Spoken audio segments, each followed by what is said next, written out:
All right. Sorry for all the laughter. We done tried this 5 million times, y'all. Technical difficulties. This is. She is one of my students, and today she started to share with me her story about how she was human trafficked.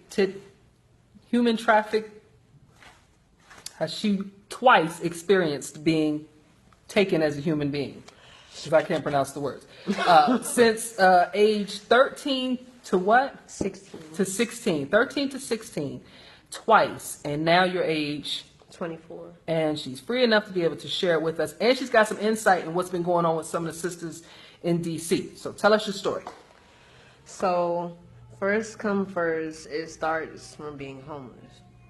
Technically, I would say most of the kidnapper's job is done for them because you're technically already outside, which makes you more capable or more liable. That's how you More susceptible of being kidnapped? Most likely you would be more of a target because you're already outside. You have no one fending for you. You have nobody with you. Certain times in the night where they say women shouldn't be on the road, we all are. All right, so you got to back it up for us and get as detailed as you want or not. How do you end up homeless at 13? Well, my family are foreigners, so... From where? Trinidad and Tobago. Okay. We got to break into it. Okay. So just like everyone understands that the foreigner way of things is different. Like my mom is the type of person, hey, find a husband to take care of you, and instead of being an independent woman on your own. And part of that is the reason why I went missing, because I called myself finding a boyfriend. What? Wait a minute. 13 years old, you was going to find a boyfriend to take care of you. Yes. And so some man just walks up and says, I'll take care of you? Men. Walk us through that first situation. So, due to the fact that no one walked up to me at all, it was very late at night, and I was on my way to a friend's house, and it happened along the way. It was more like a sequence of events. I started walking, and word of advice, don't have your headphones in at night because you can't hear crap around you. But it was really dark, and it was a very dark night, and it was very quiet too. You can hear a pin drop. But where is this? Where in DC? It wasn't necessarily in DC. It's more like Mount Rainier, Maryland. Maryland. Word. Okay, because they want to make it seem like it's just a DC issue. Yeah, it's not just a DC issue. Anywhere where there's wooded area, a lot of wooded areas, or bike trails, or trails, or any sort of the area where you have to leave the public of the road or the public eye. Delphi right over there off Eastern Avenue, that whole area. All those bike trails, people like walking by at night. Those can make you victims of any crime. To be honest, it doesn't even have to be human traffic. But me, in particular, I went missing twice because I was a homeless youth. And it made it easier for them to target homeless women because we have no one with us. I mean, if we are around our friends, it's only during the day. But the sequence of events, so you're wandering and what? He just come up to you like, yo, what you doing out here? No, he had help. They pulled up in a jump out. And it was black. And it was all black, It's not the usual jump out that you see in white and wouldn't be afraid of. It was suspicious, but I'm assuming that it was just coming out and turning. Right. I didn't expect the fact that for it to turn past me and then make a U-turn behind me while I'm walking. So they saw you they was kind of scoping you. Yeah. Turn around. What they would do is watch you for a very long time. They actually will watch you grow up. Wait a minute, how long? Did you find out how long they was already watching you? They would show you that you're being tracked. Word. They have doctors, lawyers, judges. These people are paid off. Police officers. It's a system. If anyone sees the movie Taken, it's literally like that. They watch you. They see you.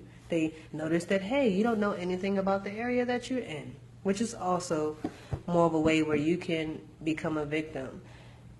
Just be aware of your surroundings and your environment, and don't trust everybody. And that's as simple as that. So wait, they roll up on you.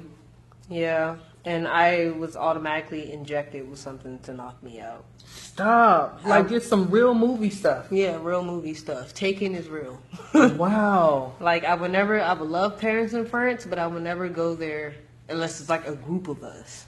Make sure you come squatted. Keyword Wow. in a group. So when we, like, mom would be like, take your little brother with you, take your sister, make sure you go at least in twos, you know, that was some real stuff because they're less likely to mess with you when you're with somebody. Exactly, from when you're by yourself. But if it's two women, you're still more of a target because you two can't still fend off a grown man because you're still a woman. So you just gotta have your specific trusted people that you walk around with in these situations. And me being outside for a very long time, I had experienced these things because due to the fact that it's just easier for these people to see these things. Like one time I was in a train station, right? Mm-hmm. And this girl, like, you could tell that they made her trust them.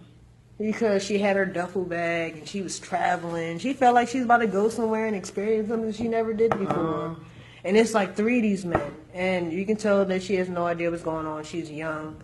But I tell my friends, I'll be like, look at that girl. Because you're never going to see her again. Wow. Because you can feel it. Like, it's like you can just know. Your instinct can pick up, hey, something's about to happen to that person. Yeah. You know? And it's like... And you don't know what to do. I'm going to be quite honest. I do like prayer walks and stuff down in during the summertime down Gallery Place, Chinatown area. Yeah. And you can just feel like, okay, something's not right with that person, whether it's mental illness, whether it's you know, homelessness, drug addiction, or they're like really in trouble. Something is not right, and you just don't really, as a person, you don't know what to do except to say, hey, can I help you? And then automatically going to say no. Yeah. Like, my grandmother used to be like, the only way you would actually know is if you're opened up to it, you know? And so the only way I can become aware is I had to become a victim. So what? Because I didn't know the signs. I didn't understand people, you know, because I was a very nice child. I was always like, hi. I was one of the kids that wave at people when, you know, you're not supposed to talk to strangers. Yeah. But, you know, like, I was nice. I was always told it doesn't hurt to speak. But smile at everybody, look them in the eye. But at the same time, you can look the wrong person in the eye. But so talk to me about that, because I was hearing someone from one of the child exploitation organizations say, you know, one of the tests that some of these folks will do is they'll look a young lady in the eye, and if she looks down, that means she has low self-esteem and she's an easier mark than somebody who's willing to look them in the eye. But now you're saying that you could even look the wrong person in the eye and they'll still snatch you if they want. Yeah. It doesn't really matter. Wow. What they would do, they know that you would put up a fight, they would come with backup. Which is why they came back up for me. Because they knew that I was trained, like I'm taking martial arts, I'm doing all these things. So they know, hey, this girl has some, you know, she has some fight in her. So if they knew, then what would be the thing that would make you more attractive than somebody else other than that you were on the street? Because they have clients. It's like a service.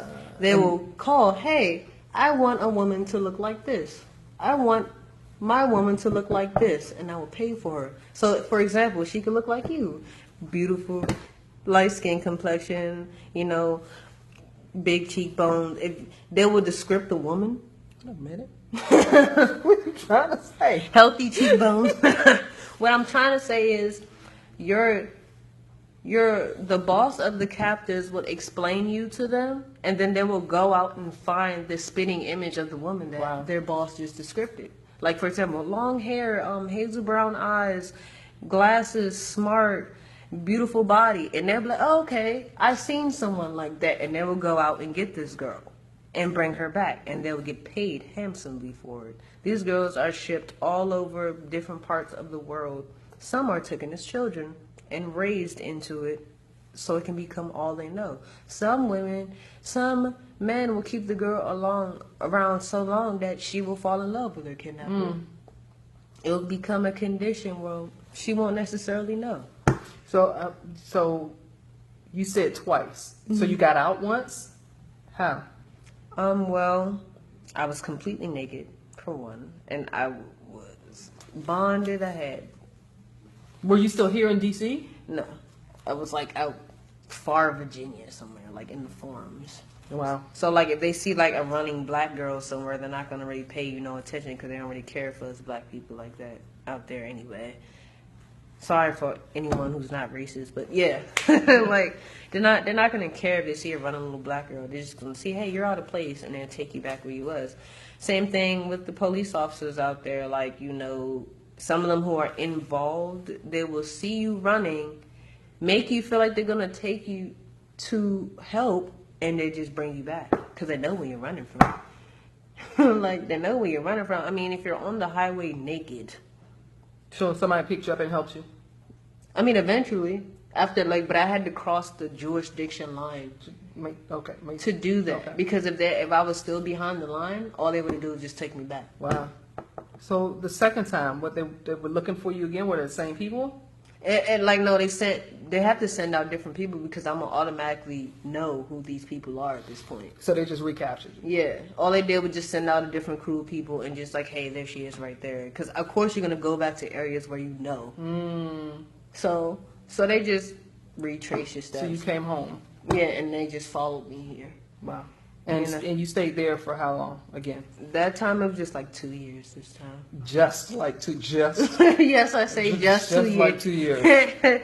I say just like because it's like I want to show that, hey, it did take 5 years of my life, but it also made me more of a motivational character because it almost happened to my little sister too. No. Like some guy walked up on the bus and like tried to walk her off the bus.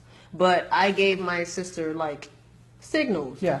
Like for example, he tried to tell her, hey, you don't have to be on the bus. You need a ride? I'll give you a ride home. Yeah. But my little sister was like, but if you're going to give me a ride, why are you on the bus? How about that? So, How about that? So I was like... You would think something that simple. Yeah, like, Wow. and that's the thing. Like, they will ask you questions and simple answers can stump them and just send them on the way. Because the thing about them assaulting their intelligence is the only way you can trump them. Because that's the thing. They'll outsmart you and they'll make you feel comfortable and they make you feel like this nice, general person. Like, certain dates can go like that, too. You think you're just going on a normal date. Yeah. You know, and next thing you know, you end up elsewhere. So how'd you get out this last time? Well, I had to, no offense to any illegal immigrants, but that's how I had to come back. I was naked and I hitched a ride in somebody's trunk. I mean, I wish it was like a trailer because maybe I would have got clothes and food and sleep. But, you know, can't ask for too much. So I took my ride. You keep saying you were naked, so the conditions where you were being held weren't treated normally or like we were you treated, were property. Yeah, we were treated like slaves. Wow. I was trying not to use that word, but I mean, it's the best way to say it. We were literally sex slaves. That's what they'll have us for. We will be bonded up and, like, you know, the 50 Shades of Grey stuff. They actually see that that's all they watched.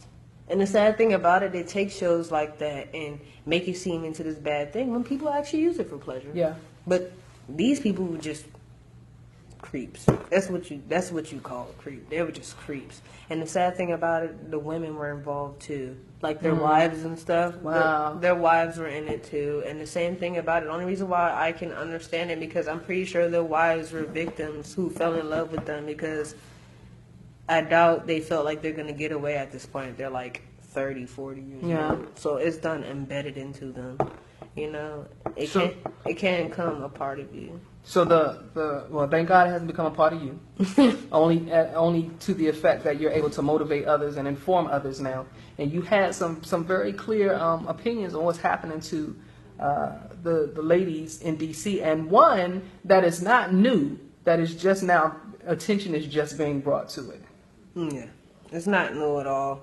These men will just, they either gain your trust. If they know that you're smart, they'll just gain your trust. So the case where, like, somebody from the mayor's team said that they believe it's just that they're runaways, you think it's more... I don't think it's runaways at all. I don't. I think some of these kids are orphans. I think some of these kids don't have parents. So that makes them easier targets.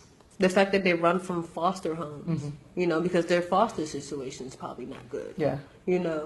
It's other things. Because when I was there, plenty of girls would tell me, hey, it's a foster situation. Some of them were foreign exchange students for school. Wow. It's like some girls will took in, like, hey, you do this job and we pay for your college funds. Yeah. And next thing you know, you're stripping. Wow. And then they won't let you leave. Once you make the amount, it becomes a daily amount. And next thing you know, you're doing this over and over. You can never get out. Yeah, because they'll tell you, hey, if you make this amount, you can go. Yeah. But then you make the amount, and they're like, no, do it again. Yeah. And if you talk back, it's extra precaution. So talk to a mom or dad and tell them what they need to tell their daughter. Or are brothers being put through this too? Oh, yeah. There's boys there, too. Wow. But it's through the younger boys, and they have a specific race. They get the more quiet boys. They don't get the DC boys because DC boys ain't gonna go through that. A DC person is not dealing with that, so they'll kidnap someone from like Virginia or like Ireland or something. Someone who knows no idea what's going on. So. Don't worry, if you have an idea of what's going on, you won't be a target, because I doubt they'll walk up to you and be like, yeah, I'm kidnapping you. But what do you tell that dad, that mom? I mean, if it's not a case, people would like to say if you don't have a dad in the house, you're more susceptible, or if you have low self-esteem, you're more susceptible, or, and you're saying anybody. Well, a lack of anything can make you more susceptible because of the fact that they pry at the stuff that you don't have. For example, like I was saying, the foreign exchange students, they're like, well, you came from another country, so no one's looking for you. They will attack that self-esteem. And like me, who was a lot of strong pride, and they had to starve me for the things that they did because I just had too much pride. If I had energy, I'm using it to fight. That was all it was. And it was like me and 3 other people that got out, but everyone else wasn't as strong. Wow. No one else didn't have the pride or the strength to do it because they were more afraid about what would happen if they got caught. But you came back here again. Yeah, twice. And you're here now. Yep, in school. So what? You don't think they'll look for you again? You think you're too old now? You think they're done fighting with you? I mean, to be honest, I'm always switching up my description. So you do feel like you have a concern. Yeah, I do have a concern. Yeah, I mean, if you're once a victim, you're always a victim. And especially if there's more than once, like myself, you are a person of interest, is what they call it. You're their favorites. So if you are a favorite, change your description all the time. I'm constantly dyeing my hair. I'm constantly cutting or letting my hair grow. I'm constantly changing my style of clothing. It may be the same color, but it may not be the same style. It's just try to change up where you go. Because they'll literally track you, your favorite places you like to go eat, the favorite places you go to school and hang out with friends, the people that you like to talk to. They even go as far as hacking your social media if they have people around them smart enough to do that. And most of the time it's a family thing. You have your mother doing it, the brother's doing it, the uncle's doing it, the grandpa's doing it. Wow. And, it's messed up. If you see in the movies, like in other foreign countries, like Russia and Asia, China and all that stuff. All those movies that you see, they exist. But that's where they want you to go. That's where they try to get you to go. Because they know once you're there, America has no control of that situation anymore. They're trying to get you as far away from here as possible. Because here is actually the only place that actually has a human trafficking law. Nowhere else has a law that say, hey, you're not supposed to do that. Why do you think that you can go in Russia and see prostitutes walk freely and no one says anything? Because it's a normal thing. It's a normal trend. You're used to a girl walking up to you and be like, hey, would you like this? Would you like that?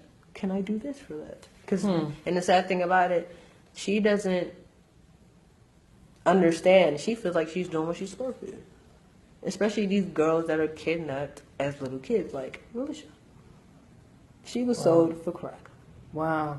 She was supposed to be raised into that, but I guess she was a fighter herself and didn't make it. So you believe this whole we're still looking for Alicia Rudd is a ruse? They know exactly what's happened to her. She's just another black girl that just. Is she alive? At this point, I doubt it. Wow. Most kids don't make it, because all they do is try to take you and wed you to the sun. They'll keep you there until you're like 16 or 18, like or in that specific area where you're considered an adult, and then they'll marry you to the sun. Wow. Arranged marriages, which I can't stand in other cultures, but I don't judge it. I thank you for being open. I thank you for giving some wisdom and for what you're doing to talk to some of our political leaders to let them know that this is a real problem, man. This is not just some chicks that ran away. It's not just an all of a sudden thing. This has been continually ongoing. And some of these women's situation will push them to be like, well, I'm even happier. I'd rather be outside than in here. Some people's housing situation makes them want to run away. Yeah. Some people aren't necessarily happy where they are. Like, for example, these foster homes really need some cracking down on. They do need some reform. I ain't gonna lie about that. Because the foster parents are raping too, so. Okay, that's a video for another day. Thank you. Any last words? That's not a word. That's a wave. Walk in a group. Don't be alone, and make sure you stay in lighted areas. If you see a street light, it's a safe light. It's a night light. That's what you call it. Street light, night light. I like that. Stay out of the dark. Stay out of the dark. Long cut straw sweat, short cut straw blood. That's what my grandfather used to say. Long cut straw sweat, short cut straw blood. Huh. Okay, so our next self-defense class will be next week. Thank you.